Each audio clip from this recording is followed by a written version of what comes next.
el curso de física.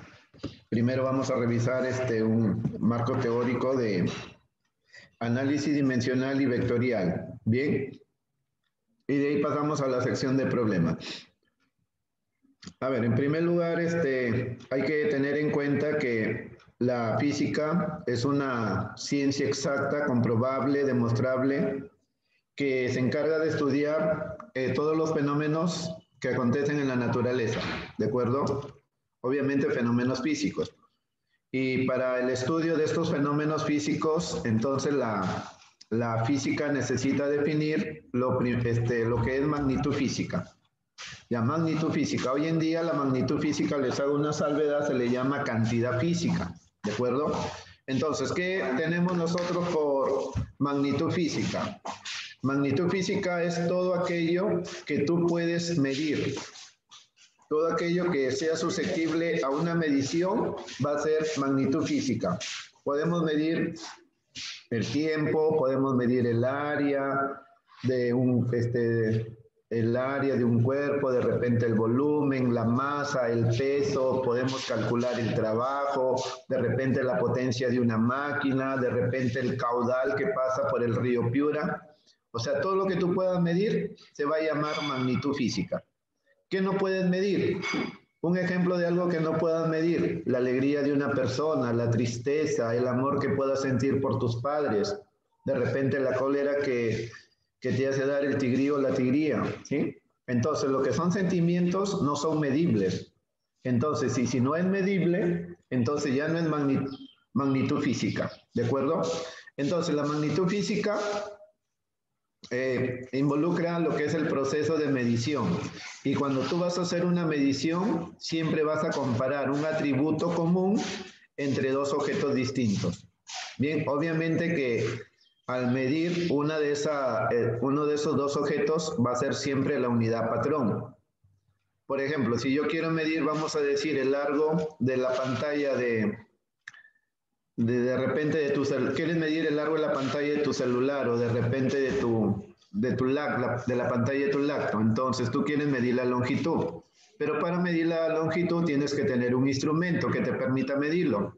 De repente puede ser una regla, de repente puede ser una wincha. Entonces, en ese caso, en el instrumento va a estar siempre la medida patrón. Y si se trata de una longitud, la medida patrón de repente puede ser centímetros, puede ser metros o milímetros, ¿de acuerdo? Eso es medición, comparar un atributo entre dos objetos distintos. Bien, ¿qué más tenemos? Ahí hay que manejar también la clasificación de las magnitudes. Las magnitudes físicas se agrupan en dos grandes grupos. El primero es por su origen. Por su origen, las magnitudes pueden ser fundamentales y pueden ser derivadas. Bien, de aquí vamos a dar una pequeña definición de cada una de ellas. Y por su naturaleza pueden ser escalares, magnitudes vectoriales y magnitudes tensoriales. Esta clasificación, por favor, a tenerlo presente, ¿de acuerdo? Ahora mira, ¿en qué se basa las magnitudes fundamentales? Es la clasificación por su origen. Cuando nosotros hablamos de magnitudes fundamentales, vamos a decir que estas magnitudes son las que van a servir como base, son las magnitudes patrones, que te van a permitir a ti expresar el resto de magnitudes. Estas magnitudes fundamentales, muchachos, son contaditas. Ya son contaditas, así como los dedos de la mano, ahí son contaditas ellas. En cambio, la magnitud derivada, que es la que se va a obtener de la combinación de las fundamentales, estas magnitudes sí son muchísimas. Incluso hoy en día la ciencia avanza, hoy en día hay nuevos conocimientos, hoy en día hay nuevas magnitudes físicas que de repente desconocemos, pero esas magnitudes nuevas, esas magnitudes físicas nuevas, siguen siendo magnitudes derivadas, porque se siguen expresando en estas magnitudes que son fundamentales. Bien, entonces no te olvides, fundamentales son contadas, pero las derivadas sí son muchísimas. Ahora mira por acá. Vamos con lo que es la clasificación por su naturaleza. Cuando las magnitudes se clasifican por su naturaleza, vamos a decir que tenemos magnitudes escalares y tenemos magnitudes vectoriales. Por ejemplo, las magnitudes escalares, así vamos directo al grano, tú lo vas a reconocer siempre y cuando tenga solamente valor numérico y unidad. Si tú lo reconoces con valor numérico y unidad, es una magnitud escalar. Por ejemplo, yo te puedo hablar de 3 segundos. Por ejemplo, si te digo, a ver, ¿a qué me refiero con este dato de 3 segundos? ¿Qué magnitud física estaría involucrada? Uy, tú dices, profe, hay número, hay unidad, 3 segundos, tiempo. Ah, ya, es el tiempo, profe. Entonces el tiempo es una magnitud escalar, porque tú lo estás reconociendo con número y unidad. De repente te digo, a ver, ándate a la tienda y tráete una bebida gaseosa, de repente digo, una bebida gaseosa de 3 litros. Entonces, cuando hablamos de 3 litros, entonces la mayoría hace también referente, te hace memoria y rápidamente dice, uy, ahí estamos hablando de un volumen. Y ese volumen tú lo estás reconociendo con un número y una unidad. O de repente te digo, a ver, vamos a medir la longitud de esa ventana y de repente la longitud de la ventana es, vamos a decir, 2 metros. Entonces, la longitud es una magnitud escalar porque tú lo puedes reconocer con número y unidad. En cambio, las magnitudes vectoriales, en este caso, requieren número, requieren unidad y requieren dirección. ¿De acuerdo? Número, unidad y dirección. Por ejemplo, aquí nosotros tenemos como magnitudes vectoriales al vector de posición, ya, vector de posición. Esto se va a ver en cinemática, el desplazamiento, tenemos a la fuerza, tenemos al campo magnético. Estas magnitudes que hemos mencionado son vectoriales. De aquí vamos a ver una listita de magnitudes en las cuales se les va a especificar si es escalar o es vectorial. Bien, entonces, esto queremos que también lo manejen, magnitudes escalares y vectoriales. Las tensoriales no las mencionamos porque las tensoriales, más que todo es nivel universitario, este tipo de magnitud. Más acá nosotros trabajamos con escalares y vectoriales al nivel de pre. Bien. Ahora, miren, viene un cuadrito que quiero que lo manejen todos y es el cuadrito de las 7 magnitudes fundamentales. Estas 7 magnitudes fundamentales son del sistema, mira ahí ven, sistema internacional. Este es el sistema donde nosotros vamos a trabajar todos nuestros problemas. Entonces, ¿cuáles son esas 7 magnitudes fundamentales? Me interesa esto, muchachos, me interesa que ustedes aprendan la representación. Para los que estuvieron ayer en la asesoría, entonces, y que de repente estaban empezando su preparación, entonces aquí está, ven, mira, la longitud lo vas a representar por L, la masa por M, tiempo por T, temperatura, termodinámica o simplemente temperatura, tita, eso es tita, ¿ya? Tita, letra del alfabeto griego, intensidad de corriente I, la intensidad luminosa J y la cantidad de sustancia, que lo ven mayormente en química, es representada por M. Bueno, acá están las unidades, también es bueno que desde un inicio manejemos unidades, la longitud en metros, la masa en kilogramo, tiempo en segundo, Kelvin es la unidad de temperatura, ampere la de la corriente, candela de la intensidad luminosa y la cantidad de sustancia se expresa en mol. Acá está la simbología. Esta simbología también hay que revisarlo, muchachos. Ya queda para ustedes que lo chequen después que tengan ya este material ahí para que revisen ahí. Pero ojo, repito, estas 7 magnitudes quiero que manejen. Estas son las fundamentales. De repente yo te puedo preguntar, a ver, Tigría, cantidad de movimiento, magnitud fundamental o derivada.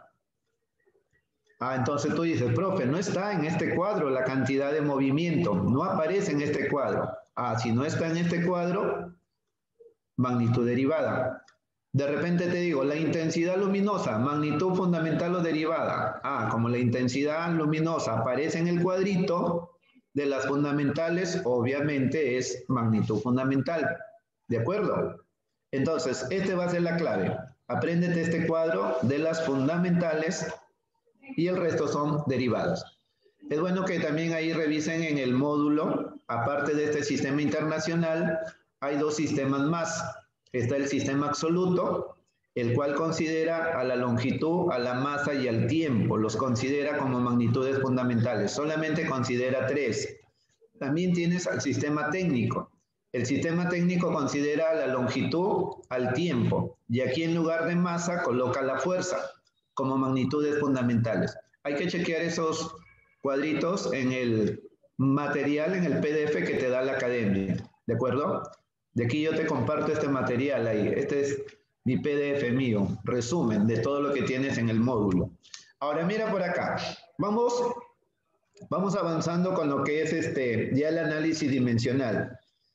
Mira, en el análisis dimensional, lo que ustedes tienen que manejar en primer lugar es el concepto de fórmula dimensional.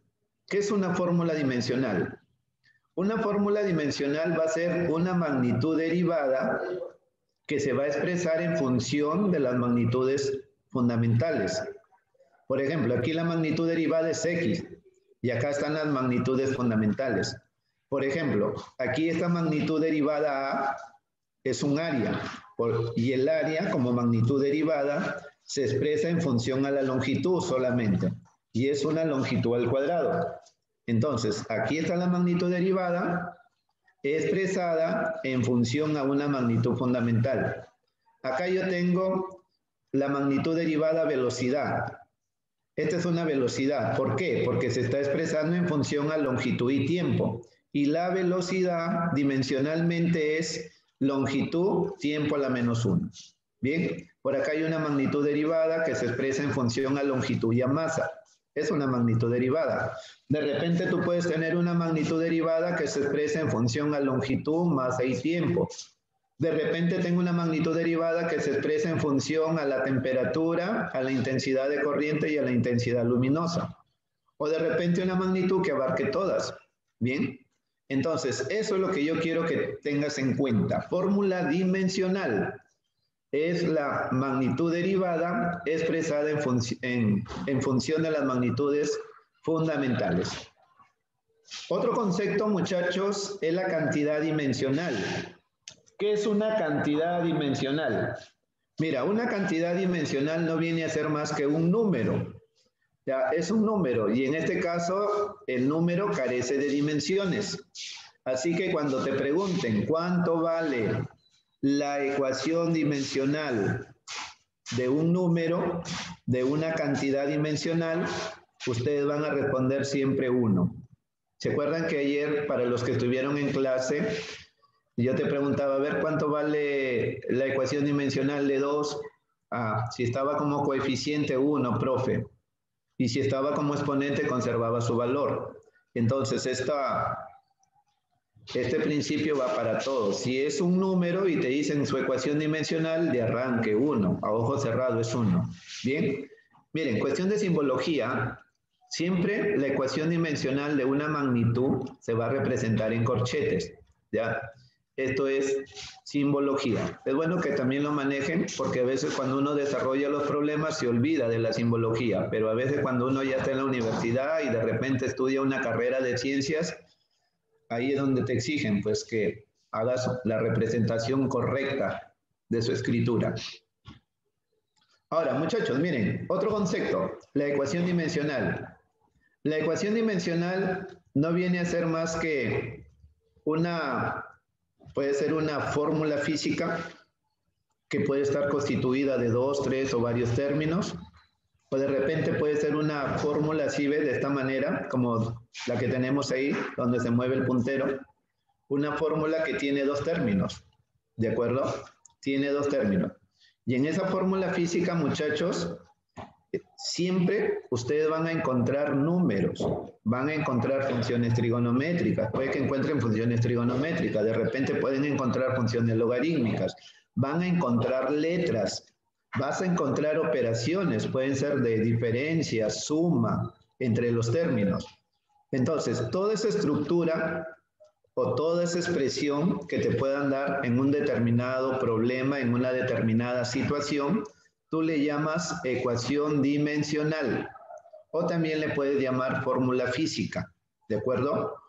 Entonces, obviamente en una ecuación dimensional siempre va a haber algo que encontrar. De repente puedes encontrar una magnitud física, de repente puedes encontrar el valor de un exponente. Eso entonces ya lo tendrá que especificar el problema. Pero esta es la idea. La idea es que tú sepas que una ecuación dimensional ya es una fórmula física. Eso quiero que también sepas diferenciar. Aquí hay un principio, para estas ecuaciones dimensionales hay un principio que se conoce con el nombre de principio de homogeneidad. De repente yo más adelante nomás le voy a poner pH para no escribir toda la expresión. Por pH de repente te voy a decir, pero eso es principio de homogeneidad. Mira, este principio de homogeneidad tú lo vas a aplicar, cuando en la ecuación dimensional tú encuentres operaciones de diferencia entre los términos o encuentres operaciones de suma entre los términos. Entonces, ¿qué va a ser el principio de homogeneidad? Ese principio de homogeneidad a la suma lo convierte en una igualdad. Mira por acá, ven, donde se mueve el puntero.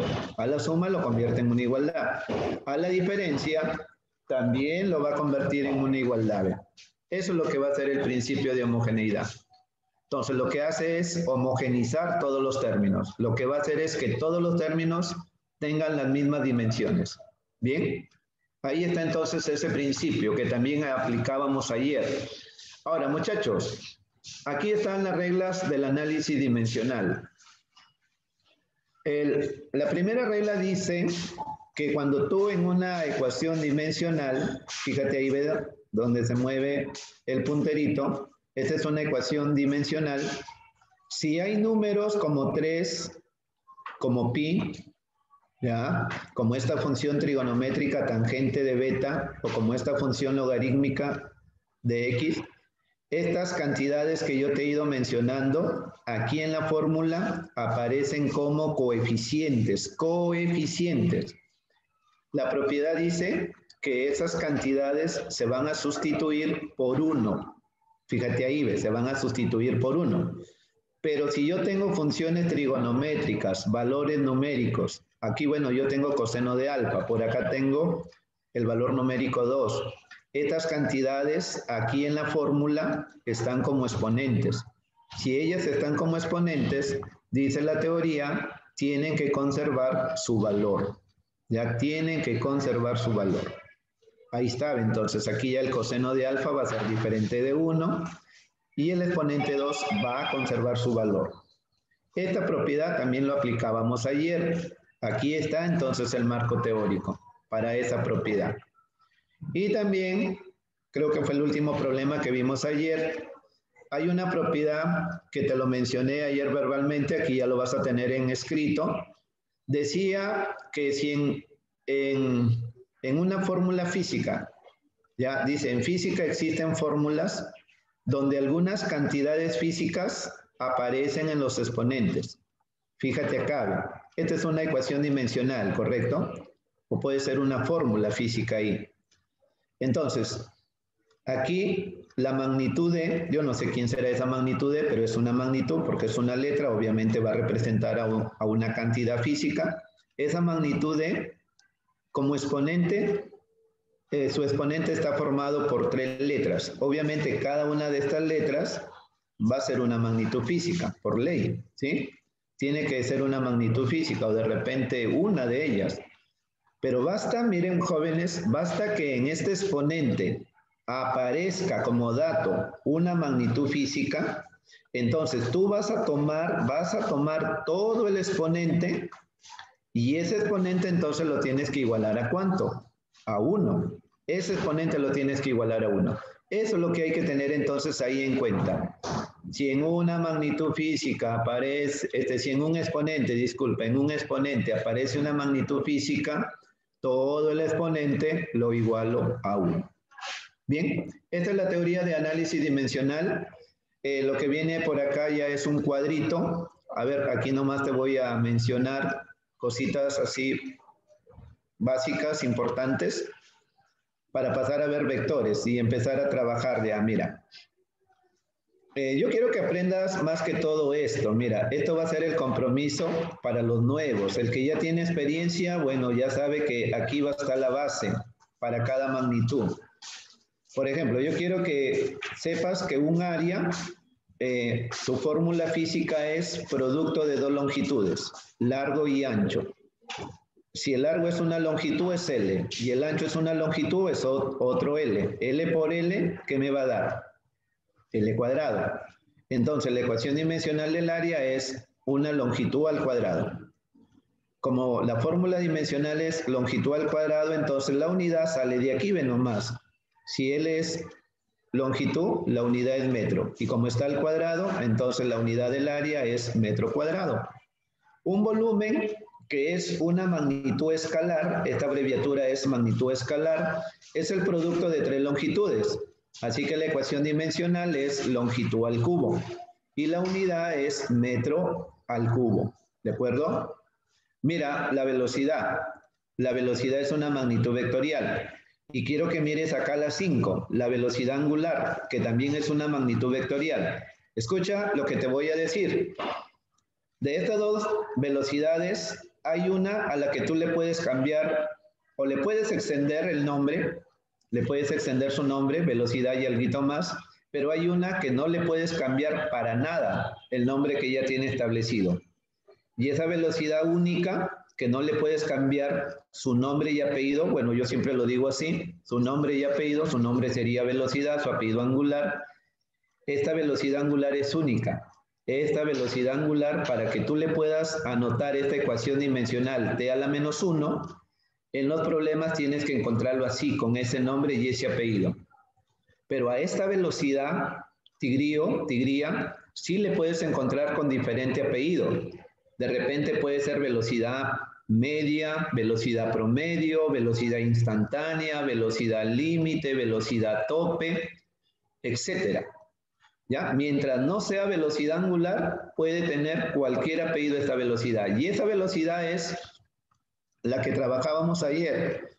Longitud, tiempo a la menos 1. Y ese espacio sobre tiempo. A ver, vamos por acá. Ah, también velocidad lineal, nos dice Yair. Correcto. También, hijo, velocidad lineal, también es lo mismo. Bien, entonces ahí está la unidad, metro por segundo. De la misma manera, mira, hay dos aceleraciones. La aceleración y la aceleración angular.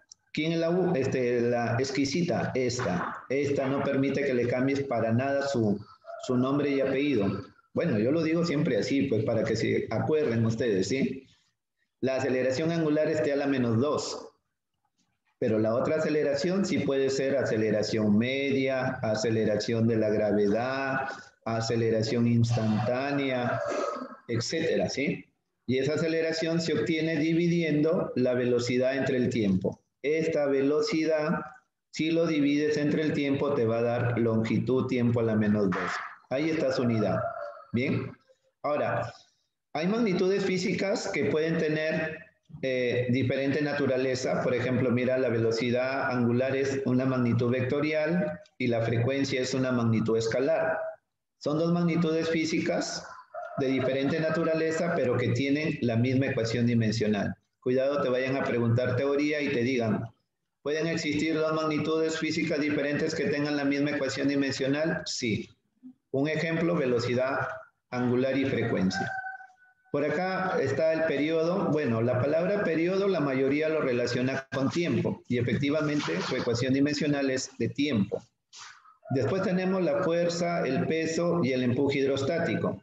Tres magnitudes físicas vectoriales que se caracterizan porque tienen la misma ecuación dimensional.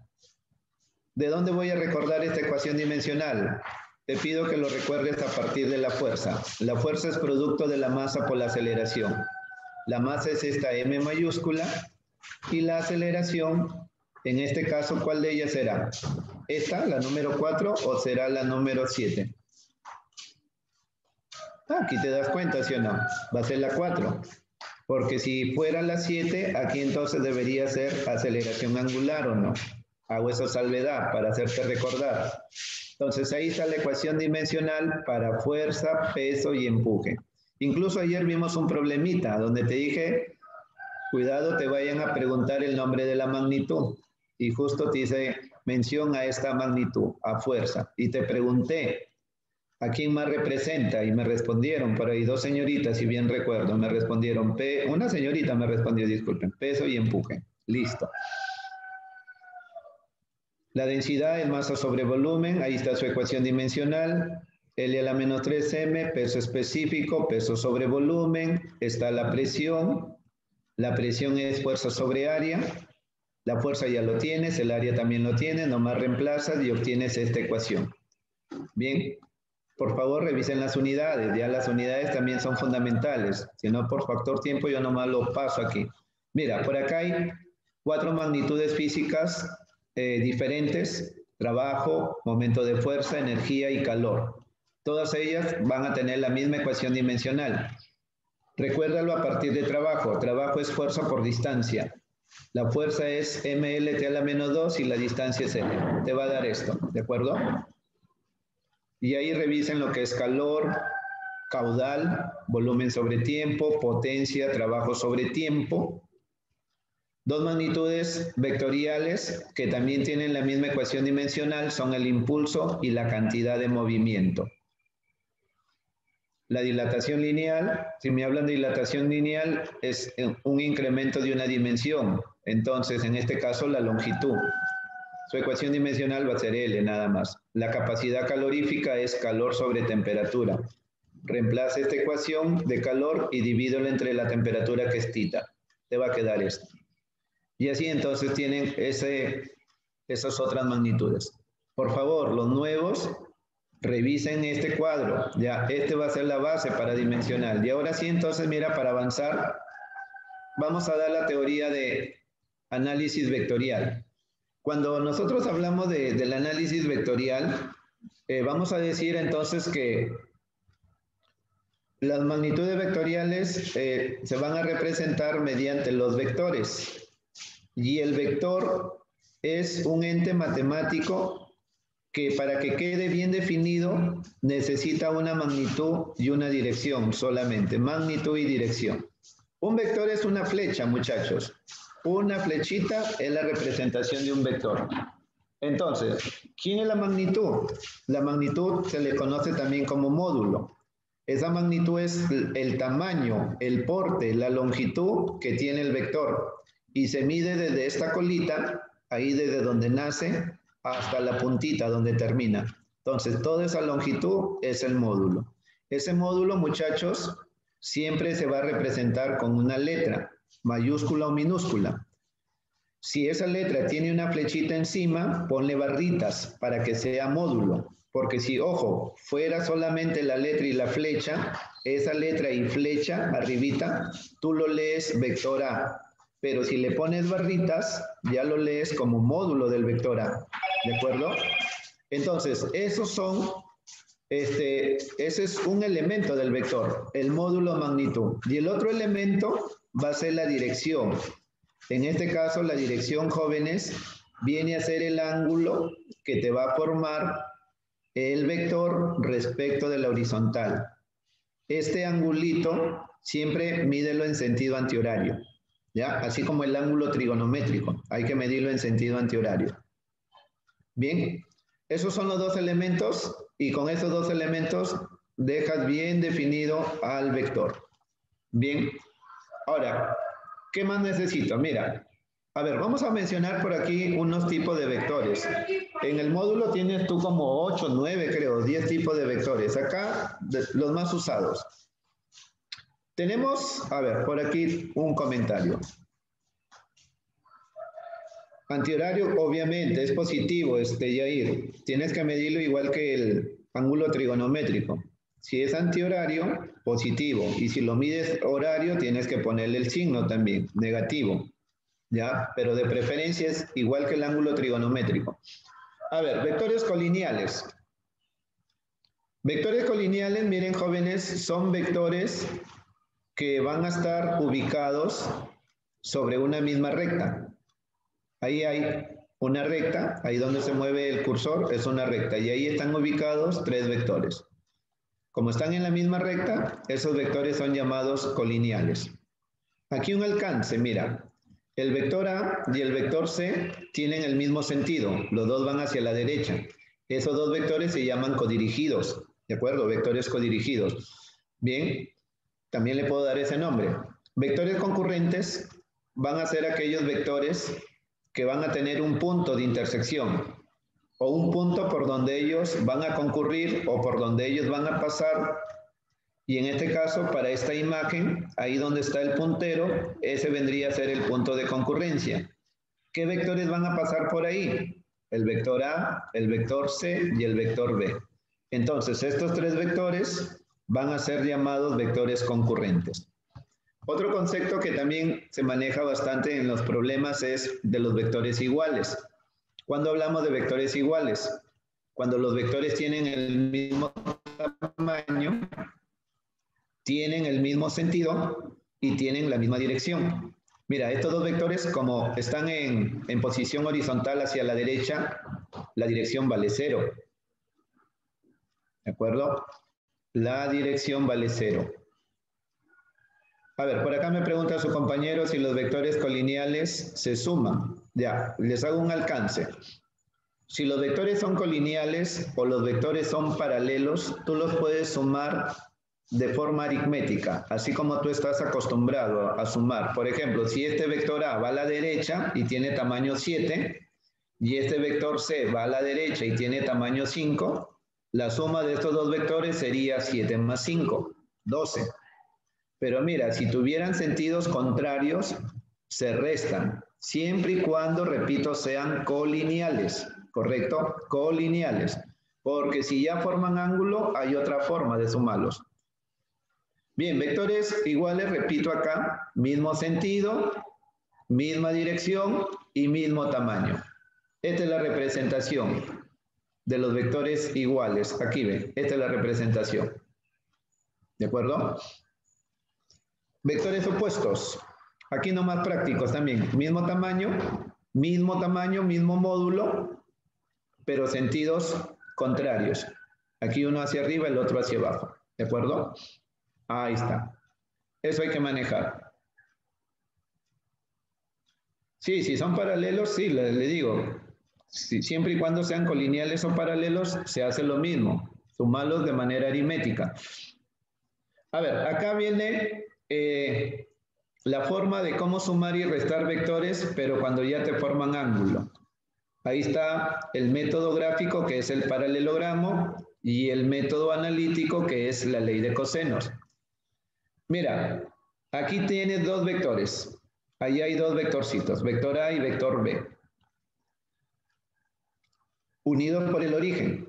Ya están unidos por el origen. Acá se ha trazado una paralela al vector B y se ha trazado una paralela al vector A. ¿De acuerdo? La idea es formar un paralelogramo. De ahí viene el nombre, método del paralelogramo. Si tú quieres graficar el vector suma es el vector que va a tener el mismo sentido. Disculpen, va a tener el mismo origen común de los vectores y se va a mover en esta diagonal. ¿De acuerdo? Se va a mover en esta diagonal. A ese vector suma también le vas a llamar de ahora en adelante resultante. Resultante. Y este vectorcito que va de sentido a sentido de los vectores se llama diferencia, vector diferencia. Por ejemplo, aquí este vector diferencia, como la puntita del vector, de este vectorcito rojo señala A, entonces el vector diferencia sería A menos B. Profesor, ¿y si la puntita hubiera señalado a B? ¿Cómo era la diferencia? ¿A muchachos? B menos A. Claro, B menos A, ahí cambia.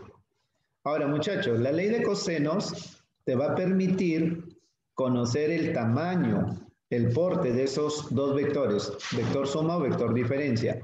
Aquí quiero que aprendan este esquema.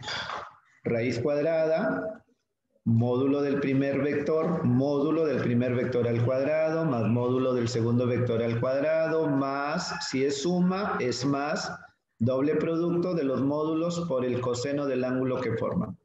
Coseno de ese ángulo. Y si es diferencia, observa, los términos son los mismos. Simplemente que cuando hay diferencia en el tercero, se pone signo menos. Este esquema, apréndelo, por favor, ¿ya? Profe, Sí. ¿puede repetir la explicación del método del paralelogramo, por favor? Ya.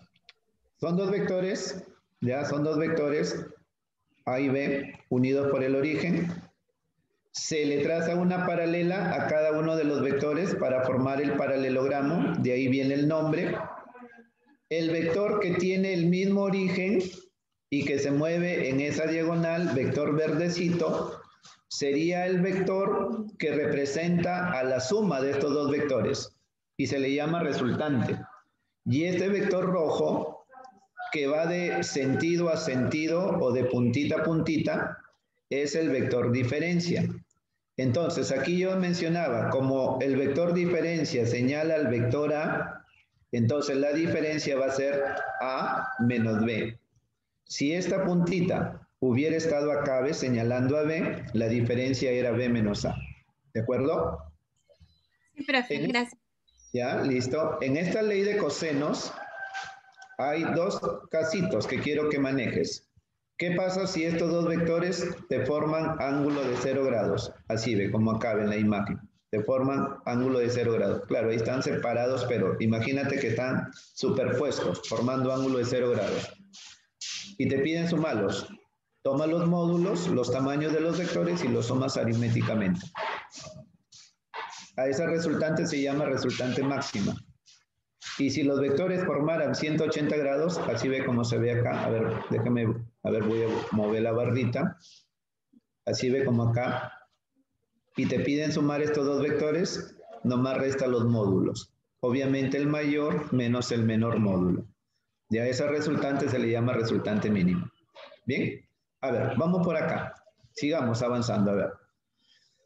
Ya mismo terminamos, al toque. Por más que uno a veces quiera hacerlo en poco tiempo, pero hay bastante aquí, muchachos. Y tenemos que ganarle tiempo al tiempo porque... tenemos que ganarle tiempo al tiempo porque son 3 horitas nada más pedagógicas. A ver, método del polígono. Este método, a diferencia del anterior, paralelogramo solamente te permite operar con dos vectores. Ya, sumar o restar dos vectores. En cambio, polígono te permite sumar 2, 3 o más vectores. 2, 3 o más vectores. ¿En qué se basa este método del polígono? Se basa en ir colocando a los vectores uno a continuación del otro. Ya, uno a continuación del otro. ¿Cómo sí, profesor? A ver, yo quiero sumar A, B y C. Entonces, a estos tres vectores hay que ordenarlos. Y hay que irlos dejando uno a continuación del otro. Pero cuando tú los vas a ir ordenando, los vectores deben conservar su sentido y dirección. Si este vector A está en esa posición, cuando tú lo ordenes, tiene que mantener esa dirección y sentido. Igual B, igual C. Mira, entonces aquí los han ubicado así, ¿ven? Vector A continuación B y a continuación C. ¿Cómo me doy cuenta que los vectores están uno a continuación del otro? Por ejemplo, ¿cómo me doy cuenta que B está a continuación de A? Miren, muchachos, aquí donde se unen, ahí ve donde se unen, ¿de acuerdo? Ahí usted tiene que garantizar que debe estar el origen, el sentido, disculpa, la puntita del primer vector unido con la colita del segundo. O sea, ahí donde yo he encerrado hay una unión puntita, colita. ¿Cómo garantizas que C está a continuación de B? Mira, aquí donde se unen, ya, ahí donde se unen, está la puntita de B con la colita de C. Entonces esos tres vectores están uno a continuación del otro. ¿Cómo grafico la suma? ¿Cómo hago la representación de esa suma? Polígono te dice, escucha, polígono te dice, toma el origen del primer vector, ¿ya? Ahí vamos a tomar el origen del primer vector y lo vamos a unir con el sentido del último vector. Y ese vector azulito estaría representando gráficamente la suma. de los tres vectores. Esa es la idea. ¿Y qué pasaría si de repente tú colocando vectores uno a continuación del otro, de repente se te forma una figura cerrada? Si se me forma una figura cerrada, entonces la resultante va a ser 0, ¿ya? Hay casos que se presentan también. A ver, por acá hay una pregunta, a ver, antes de terminar. Sí, las diapositivas se los voy a compartir, Nicole, ¿ya? Las diapositivas se van a compartir con ustedes. De aquí le pido a la secretaria que lo suba, ¿ya? Descomposición de un vector. Más que todo, miren muchachos, esta descomposición yo quiero que lo manejen en un plano cartesiano. Cuando tú tienes a un vector ubicado en un plano, formando ángulo, ya esté formando ángulo el vector, este ángulo lo puede formar bien con el eje X o lo puede formar bien con el eje Y. Entonces se dice que este vector que está formando ángulo va a tener componentes rectangulares. Obviamente, si está en el plano, va a tener dos componentes, una en el eje X y otra en el eje Y. Esas componentes están graficadas acá, ven muchachos, miren. Aquí está mi vectora, ¿de acuerdo? Tiene esta orientación. Yo puedo decir está en diagonal, orientado hacia arriba y hacia la derecha está mi vector. Puedo decirlo así para que te ubiques, ¿sí? Entonces, a partir de su origen, de ese vector, yo trazo una componente a lo largo del eje X hacia la derecha y eso va acorde con la orientación que tiene el vector. Y a partir del origen, sobre el eje Y trazo otra componente. Esa componente entonces le voy a llamar a Y. ¿Qué valor van a tener estas componentes? ¿Qué valor van a tener? Mira, con las componentes tú armas al toque un triángulo. Ya, entonces tú dices, ahí está mi vectora. Esa es mi vectora. Y vamos a cambiar color para que lo veas diferente. Ahí está entonces la componente horizontal y aquí está la componente vertical. ¿Correcto? Ahí está. Muy bien. Esa es la componente vertical. Entonces tú sabes que aquí está el ángulo. Y de repente por trigonometría, tú sabes que, bueno, este es el vector A. Vamos a ponerlo en módulo, ya en módulo. Solamente número, ya no lo acompaño de vector unitario, solamente número. Yo sé que si esta componente es horizontal y la otra es vertical, aquí va a haber un ángulo de 90, ¿sí o no? Entonces, por trigonometría, por funciones trigonométricas de triángulos notables, yo sé que si este es A, ya este es A, hipotenusa A, puedo decirlo así. Entonces, este cateto opuesto a tita debe ser la hipotenusa por la función seno. ¿Correcto o no? Hipotenusa por función seno. Eso usted ya lo maneja. Trigonometría. Triángulos, funciones trigonométricas de triángulos rectángulos. Y esta otra componente es a coseno. ¿De acuerdo o no? A coseno. Esto es lo que tú vas a aplicar acá cuando vas a descomponer un vector en un plano cartesiano. Y yo siempre lo digo así, para que no te olvides. Tú preocúpate dónde está el ángulo. El ángulo está descansando en el eje X. Entonces, donde descansa el ángulo, esa componente va a ser el tamaño del vector por la función coseno. Entonces, fíjate aquí, ven el par ordenado. ¿Quién es AX? A coseno de tita, profe. Entonces, donde descansa el ángulo es A coseno. Y la otra componente inmediatamente es A por el seno. ¿Por qué las dos componentes aquí en el par ordenado son positivas? Porque AX ha quedado en el eje, semieje positivo de las X y AY ha quedado en el semieje positivo de las Y.